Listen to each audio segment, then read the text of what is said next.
Hello friends, तो ये second part है पवनदूती कविता का। तो मैं सीधे स्टार्ट करती हूँ। तो जो ये 15वां पैरा है। जो प्यारे के निकट बजती बीन या वंशिका हो कि वह कोई मुरझापन वो आदि को बजाता या गाती हो मधुर स्वर से मंडली गायकों की होने पावे न स्वर लहरी अल्प भी तो विनपा। का अर्थ है समीप और वंशिका का मतलब है बांसुरी। तो इसमें जो राधा है वो पवनदूती को सलाह या हिदायत देते हुए कहती है कि हे पवन, जब तुम श्री कृष्ण के पास या उनके महल में जाओगे तो प्रिय जो मेरे प्रिय हैं मतलब श्री कृष्ण के पास कोई बीन या वंशिका मतलब बांसुरी बजती हुई सुनाई देगी या कोई बजा रहा होगा। कीवा अथवा मुरज मृदंग पुनवो ढोल। तो इसमें जो राधा है वो आगे बताती है अथवा कोई मृदंग या ढोल आदि वाद्य यंत्र को बजा रहा होगा या गाती हो मधुर स्वर के मंडली गायकों की हो पावे स्वर लहरी अल्प विनपा मतलब दरिद्रता या कमी। और इसमें राधा पवनदूती को कहती है कि तुम जब श्री कृष्ण के समीप जाओगे तो गायकों का एक समूह सुंदर स्वर में कोई गीत गा रहा होगा। तब तुम ये बात ध्यान रखना कि तुम्हारी वजह से उसमें जो वे गा रहे हैं उसमें थोड़ी सी भी विपदा ना आए, जो स्वर है उनमें थोड़ी भी कमी ना आए तुम्हारी जो हवा की लहरों के कारण।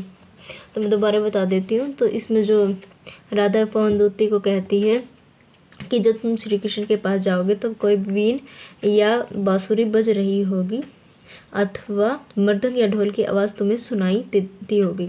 और जब तुम श्री कृष्ण के पास जाओगे तो तुम्हें कोई गायकों का एक समूह मधुर स्वर में गीत गाता हुआ सुनाई देगा। और तुम ये बात का बिल्कुल ध्यान रखना कि जो स्वर हैं उनमें थोड़ी भी कमी ना आए, स्वर की जो लहरें हैं उसमें थोड़ी मात्रा में भी कमी ना हो तुम्हारी हवाओं के कारण।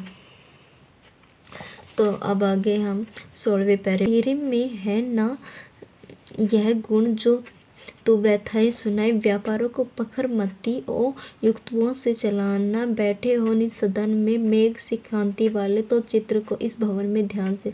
व्यथाएं मतलब पीड़ाएं, व्यापार मतलब व्यवहार, पखर मतलब तीव्र, मति मतलब बुद्धि, युक्ति मतलब तरकीब, सदन मतलब कि भवन और कांति मतलब चमक।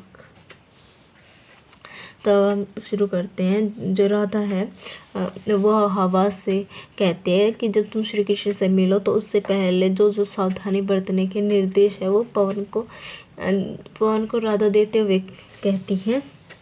और उससे यह पूछती भी है कि क्या तुम में ये गुण है कि तुम श्री कृष्ण के सामने मेरी व्यथाओं को सुना सको, मेरी पीड़ाओं का वर्णन कर सको। कि तुम में ये गुण है, क्या तुम उनके समक्ष मेरी पीड़ाओं का वर्णन कर सकते हो। फिर है जो राधा है वो पवन से कहती है कि तू उनके सामने तो अपने कार्य व्यवहार को तीव्र बुद्धि और योजनाबद्ध तरीके से चलाना, अन्यथा तेरा वहाँ जाना व्यर्थ है। जो बैठे हो निज सदन में, यदि तुझे उस सदन में बादल सी कांति मतलब चमक वाले श्री कृष्ण तुझे उस भवन या सदन में बैठे दिखाई दे, तो उनके जो भवन में तुझे जो चित्र दिखाई दे उनको ध्यान से देखना, ताकि तुझे उसकी मनोदशा का पता चल सके। तो इसमें है वो राधा है वो पवनदूती को निर्देश देते हुए कहती है कि तुझ में एक गुण है कि तू श्री कृष्ण के सामने मेरी व्यथाओं का वर्णन कर सकती है।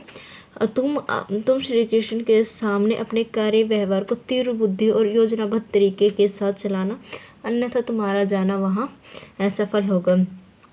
बादल सी चमक वाले श्री कृष्ण उस सदन में बैठे होंगे, तो तुम उनके चित्र जो भवन में लगाए गए चित्र हैं उनको ध्यान से देखना, तो तुम्हें उनकी जो मनोदशा है उनके बारे में पता चल जाएगा।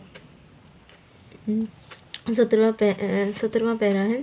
जो चित्र में विरह विधुरा का मिले कोई चित्र, तो जाकर निकट उसके भाव से यूं हिलाना, प्यारे होके चिकित उस चित्र की ओर देखे, आशा हो यूं शीर्त उनके मन हो सके हमारी। विधुरा मतलब विरह से व्याकुल या विरह से विकल। चकित मतलब हैरान, और सुरित मतलब याद। राधा पार्वती को निर्देश देते हुए कहते कि तुम जब श्री कृष्ण के सामने जाओगे तो ये सावधानी बरतना कि यदि तुम्हें श्री कृष्ण के भवनों में कोई चित्र विरह से पीड़ित स्त्री का दिखाई दे, तो तुम उसे जाकर हिलाना, ताकि श्री कृष्ण है वो हैरान होकर उस चित्र की ओर देखने लगे और उन्हें उनकी याद आए, मतलब कि श्री राधा की उन्हें उस चित्र को देखकर याद आए। तो इसमें कवि बताना चाहता है कि राधा है वो इस पहरे में राधा है वो पवन को कहती है, तुम्हें जो चित्र विरह से युक्त स्त्री का दिखाई दे, तो तुम उस चित्र के निकट जाकर उस चित्र को हिला देना, ताकि जो श्री कृष्ण है वो हैरान होकर उस चित्र की ओर देखने लगे और उन्हें राधा की याद आने लगे, वो राधा को याद करें उस विरह युक्त स्त्री को देखकर। 18वां पैरा है। कोई प्यारा कुसुम कुम्हेला गेह में जो पड़ा हो, तो प्यारे के चरण में ला डाल देना, उसी को यूं देना ए पवन बतला, फूल सी एक बाला मलना हो, कमल सा पग चूमना चाहती है। कुसुम मतलब फूल, कुम्हला मतलब मुरझाना, गेह मतलब घर, चरण पाँव, बाला युवती, मलना मलिन या दुखी, पग मतलब पाँव। तो इसमें है वो राधा है वो हवा को बताती है कि जब तुम श्री कृष्ण के समीप जाओ, तो जो राधा के प्रेम का बंधन तुम किस प्रकार करोगे, या किस प्रकार के प्रतीकों का सहारा लेकर तुम श्री कृष्ण को बताओगे कि राधा तुमसे कितना प्रेम करती है। तो इसमें है वो राधा बताती है कि तुम्हें अगर कोई भी अभी तुरंत मुरझाया फूल दिखाई दे, तो तुम उसे उठाकर श्री कृष्ण के प्यारे मतलब श्री कृष्ण के चरणों में लाकर डाल देना। हे पवन, जब तुम श्री कृष्ण के पैरों में वो फूल उठाकर गिर दोगे, तो मुरझाए हुए फूलों को देखकर उन्हें बताना कि इसी तरह एक युवती है जिसका नाम राधा है, जो वृंदावन में रहती है, वो भी इसी फूल के समान मुरझाई हुई है, और वह तुम्हारे जो पैर हैं उनको चूमना चाहती है, अर्थात वह तुमसे अत्यधिक प्रेम करती है। तो इसमें बताया गया है कि राधा है वो पवन को कहती है कि कोई तुम्हें बहुत प्यारा सा और तुरंत मुरझाया हुआ फूल दिखाई दे, तो तुम श्री कृष्ण के पास जाकर उसके पैरों में गिर देना, ताकि उन्हें याद आए कि कोई युवती है जो उनसे अत्यधिक प्रेम करती है, और वो भी ऐसे मुरझाई हुई है, जिसका नाम राधा है, और वो उनके कमल रूपी जो पैर हैं उनको चूमना चाहती है, अर्थात उनको बहुत अत्यधिक प्रेम करती है। 19वां पैरा है। धीरे लाना वहन करके नीप का पुष्प कोई और प्यारे के कमल दर्ग के सामने डाल देना, यूं देना प्रकट तो दिखला, नित्य आकांक्षित हूँ कैसे होती विरह बस में नित्यम रोमांचित। नीप मतलब कदम का पेड़, पुष्प मतलब फूल, दर्ग मतलब आँखें, नित्य मतलब प्रतिदिन, आकांक्षित मतलब आकांक्षा, विरहवश मतलब वियोग के वश में, और रोमांचित मतलब रोमांचित होना। तो इसमें है जो राधा है वो पवन दूती को श्री कृष्ण के समीप अपना जो प्रेम का संदेशा है वो किस तरह या किन प्रतीकों के सहारे देना है, तो कहती है कि हे पवन, तुम धीरे से फिर बाहर वहन करके कदम के पेड़ का कोई पुष्प या फूल लेकर आना, और उसे प्रिय मतलब श्री कृष्ण के सामने कमल के समान रूपी सुंदर आँखों में डाल देना। इस प्रकार तो प्रत्यक्ष रूप से उन्हें दिखला देना कि नित्य मतलब प्रतिदिन राधा किस प्रकार आकांक्षित रहती है और वियोग के वश में आकर प्रतिदिन रोमांचित रहती है। इस पैरे में बताया गया है कि राधा है वो पवन से कहती है कि तुम धीरे से बाहर वहन करके एक कदम का कोई पुष्प ले आना और वो श्री कृष्ण की आंखों में डाल देना और उन्हें प्रत्यक्ष रूप से दिखला देना कि जो राधा है वो प्रतिदिन किस तरह आकांक्षित रहती हो और किस प्रकार श्री कृष्ण के वियोग के वश में आकर प्रतिदिन रोमांचित हो उठती है या रोमांचित रहती है।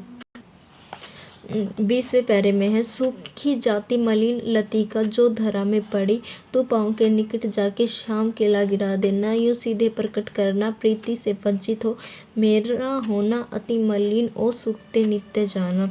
मलिन मतलब मैली, लतिका मतलब बेल या लता, प्रीति मतलब प्रेम, वंचिता मतलब रहित। तो इसमें है जो राधा है वो पवन दूती को श्री कृष्ण के समीप अपना प्रेम संदेश को निवेदित करते हुए कहती है कि हे पवन, तू जलधारा में पड़ी हुई कोई सूखी सी मैली बेल को शाम के सामने ला के गिरा देना। तो तुम ये सीधे प्रकट करना कि राधा किस प्रकार श्री कृष्ण के प्रेम से वंचित होकर दिन प्रतिदिन मैली और मुरझाती जा रही है। इसमें राधा का कहने का अर्थात है कि जिस प्रकार जल में रहते हुए परिस्थितिवश जो लता है या बेल है वो मैली होती जा रही है, सूखती जा रही है, वैसे ही राधा भी श्री कृष्ण से प्रेम करने के बावजूद ही मैली होती जा रही है और सूखती जा रही है। मैं दोबारा बता देती हूँ कि इसमें है और राधा है पवन को बताती है कि तुम श्री कृष्ण के सामने जाकर कोई जल में पड़ी हुई मैली बेल को ला कर श्री कृष्ण के पैरों में डाल देना और तुम सीधे ये प्रकट करना कि प्रेम से वंचित कि राधा प्रेम से वंचित होने के बाद बहुत ज़्यादा मैली और सूखती जा रही है। कहने का मतलब है कि परिस्थितिवश जैसे जल में रहते हुए भी जो बेल है वो मैली होती जा रही है, सूखती जा रही है, उसी प्रकार श्री कृष्ण के प्रेम के बावजूद भी राधा है वो मैली होती जा रही है और सूखती जा रही है। तो 21वां प्यारे है, यूँ प्यारे को विदित करके सर मेरी व्याथाएं धीरे धीरे वहन करके पाँव की धूल लाना, थोड़ी सी भी चरण रज जो ला न देगी तुम मुझे, कैसे व्यतीत चित्त को बोध मैं दे सकूंगी। विदित मतलब ज्ञात, सर मतलब समस्त, व्यथाएं मतलब पीड़ाएं, रज मतलब मिट्टी, मतलब अफसोस, व्यथित मतलब दुखी, बोध मतलब ज्ञान कराना। तो इसमें है वो राधा है वो पवनदूती को श्री कृष्ण के समीप अपना प्रेम का संदेश सुनाकर उनके जो चरणों के जो मिट्टी है उन्हें लाने के लिए निर्देश देते हुए कहती है कि हे पवन, इस प्रकार तुम प्यारे मतलब श्री कृष्ण को मेरी सारी प्रकार की पीड़ाओं का ज्ञान करवाकर धीरे से थोड़ी सी उनके पैरों की जो मिट्टी है वो मेरे लिए ले आना। हे पवन, यदि तुम श्री कृष्ण के पाँव से थोड़ी सी भी मिट्टी नहीं ला पाओगी तो मुझे अफसोस नहीं ला कर दोगी तो अफसोस मैं अपने मन की जो व्यथित मतलब दुखी जो मन है उसको कैसे सांत्वना दूंगी।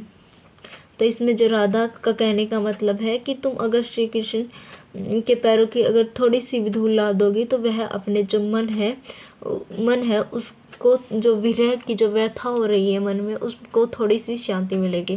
तो मैं दोबारा बता देती हूँ। तो इसमें है वो बता रहे इस जो पंक्तियाँ उनमें बता रहा है कि जो राधा है वो पवन से कहती है कि तुम श्री कृष्ण को मेरी सारी पीड़ाओं का ज्ञान कराकर धीरे से उनके पैरों की जो मिट्टी है उसको वहन करके ले आना। अगर तुम थोड़ी सी भी मिट्टी नहीं ला पाओगे मेरे लिए तो बहुत अफसोस होगा, मैं अपने जो मन है उसको कैसे सांत्वना दे पाऊंगी। अगर तुम मेरे लिए थोड़ी सी भी श्री कृष्ण के पैरों की मिट्टी ले आओगे तो जो मेरे अंदर श्री कृष्ण के प्रति विरह व्यथा हो रही है वो थोड़ी सी कम हो जाएगी। लास्ट पैरा 22वां है। जो ला देगी चरण रज तो बड़ा पुण्य लेगी। पोता हूँगा परम उसका अंग मैं लगा के पोतूंगा तो हृदय तल में वेदना दूर होगी। डालूंगा शीश उस पर आँखों में मलूंगा।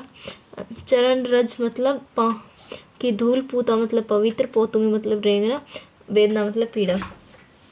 तो इसमें है जो राधा है वो पवन दूत को श्री कृष्ण के पाँव की जो धूल लाने के लिए निर्देश देती है कि हे पवन, अगर तुम श्री कृष्ण के पैरों की थोड़ी सी भी धूल ला दोगी तो तुम्हारे लिए जो ये कार्य है वो बड़ा पुण्य का कार्य होगा। और जो तुम धूल लेके आओगे उसे मैं अपने जो सारे शरीर पर है वो लगा दूंगी। मैं इसे अपने हृदय